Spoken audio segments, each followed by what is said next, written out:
నమస్కారం. ఆధ్యాత్మిక జిజ్ఞాసువులందరికీ స్వాగతం. మన హిందూ ధర్మంలో త్రిమూర్తులు అనే భావన గురించి వినే ఉంటాం. బ్రహ్మ, విష్ణు, మహేశ్వరులు. వీరు విశ్వ సృష్టి, స్థితి, లయకారకులు. ఈ ముగ్గురూ కలిసి విశ్వాన్ని పరిపాలిస్తారని మనకు తెలుసు. బ్రహ్మ సృష్టికర్త, విష్ణువు పోషకుడు, శివుడు లయకారుడు. అయితే చాలామందికి వచ్చే ఒక ప్రశ్న, బ్రహ్మ ఎంతో కష్టపడి సృష్టించినదాన్ని శివుడు ఎందుకు నాశనం చెయ్యాలి? విష్ణువు దాన్ని ఎందుకు రక్షించాలి? ఈ ప్రశ్నకు సమాధానం మన ధర్మంలోని లోతైన సత్యాల్లో దాగి ఉంది. ముందుగా బ్రహ్మదేవుని గురించి మాట్లాడుకుందాం. ఆయనే విశ్వానికి మూలం. సమస్త జీవరాశిని, నక్షత్రాలను, గ్రహాలను, ప్రకృతిని సృష్టించింది ఆయనే. కేవలం భౌతిక ప్రపంచమే కాదు, ఆలోచనలు, భావాలు, ధర్మం, కర్మ ఇవన్నీ కూడా ఆయన సృష్టిలో భాగమే. ఆయన సృష్టి నిరంతరం కొనసాగుతుంది. కొత్త రూపాలు, కొత్త అవకాశాలు, కొత్త జీవనచక్రాలు ఆయన సృష్టి నుండే ఉద్భవిస్తాయి. ఇప్పుడు విష్ణువు వంతు. బ్రహ్మ సృష్టించిన దానిని రక్షించడం, పోషించడం విష్ణువు ప్రధాన విధి. సృష్టిలో సమతౌల్యం దెబ్బతినకుండా చూడటం, ధర్మం నిలబడేలా చేయడం, జీవుల మనుగడకు అవసరమైన వాతావరణాన్ని కల్పించడం ఆయన బాధ్యత. దుష్టశక్తులు విజృంభించినప్పుడు, అధర్మం ప్రబలినప్పుడు ప్రపంచాన్ని రక్షించడానికి విష్ణువు అవతారాలు దాల్చి వస్తాడు.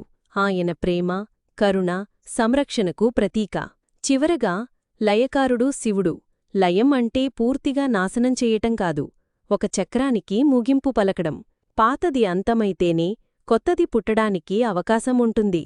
శివుడు అనంతమైన మార్పుకు, పరివర్తనకు ప్రతీక. సృష్టిలో పేరుకుపోయిన చెడును, అవాంఛితమైన వాటిని, కాలం చెల్లిన వాటిని తొలగించి నవసృష్టికి మార్గం సుగమం చేస్తాడు.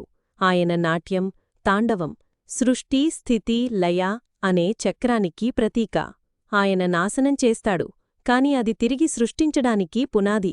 ఈ ముగ్గురి కార్యకలాపాలు విడివిడిగా ఉన్నట్లు అనిపించినా అవి ఒకదానికొకటి లోతైన సంబంధాన్ని కలిగి ఉన్నాయి. విశ్వం ఒక నిరంతర చక్రంలో తిరుగుతుంది. పుట్టుక, పెరుగుదల, క్షీణత, అంతం, మళ్లీ పుట్టుక. బ్రహ్మ సృష్టిస్తాడు, విష్ణువు దానిని ఒక నిర్దిష్ట కాలంపాటు రక్షిస్తాడు. ఆ తర్వాత ఆ సృష్టి తన ఉద్దేశాన్ని నెరవేర్చుకున్నాక లేదా సమతౌల్యం కోల్పోయినప్పుడు శివుడు దానిని తనలో లీనం చేసుకుంటాడు, అంటే నాశనం చేస్తాడు. ఈ లయం నుండే తిరిగి బ్రహ్మ కొత్త సృష్టిని ప్రారంభిస్తాడు. ఈ చక్రం విశ్వంలోనే కాదు, మన జీవితంలో కూడా ప్రతిక్షణం జరుగుతూ ఉంటుంది. ఈ త్రిమూర్తుల ప్రక్రియ లేకపోతే విశ్వం స్తంభించిపోతుంది.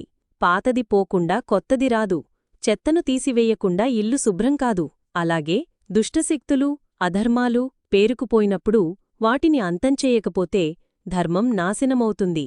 శివుని లయం ఒక శుద్ధి ప్రక్రియ. ఇది మరింత ఉన్నతమైన, శుభకరమైన సృష్టికి పునాదివేస్తుంది. ఇది ప్రతికూలతను తొలగించి సానుకూలతకు మార్గం సుగమం చేస్తుంది. మన జీవితంలో కూడా ఈ చక్రం ఉంటుంది. మనం కొత్త విషయాలు నేర్చుకుంటాం, అంటే సృష్టి. వాటిని పాటిస్తాం, అంటే స్థితి. కొన్ని అలవాట్లను, ఆలోచనలను వదిలేస్తాం, అంటే లయం. అప్పుడే కొత్త ఎదుగుదల సాధ్యమవుతుంది.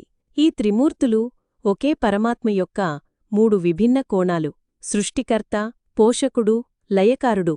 ఈ మూడు శక్తులు కలిసి పనిచేస్తేనే సమస్తం సాధ్యమవుతుంది. ఇది మన హిందూ ధర్మంలోని అద్భుతమైన తాత్వికత. ఈ వివరణ మీకు నచ్చిందని ఆశిస్తున్నాను.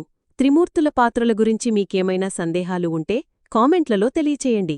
ఈ వీడియో మీకు నచ్చినట్లయితే లైక్ చేయండి, మీ మిత్రులతో పంచుకోండి, మరియు మరిన్ని ఆధ్యాత్మిక వీడియోల కోసం మా ఛానల్ను సబ్స్క్రైబ్ చేసుకోండి. మళ్ళీ కలుద్దాం. నమస్తే.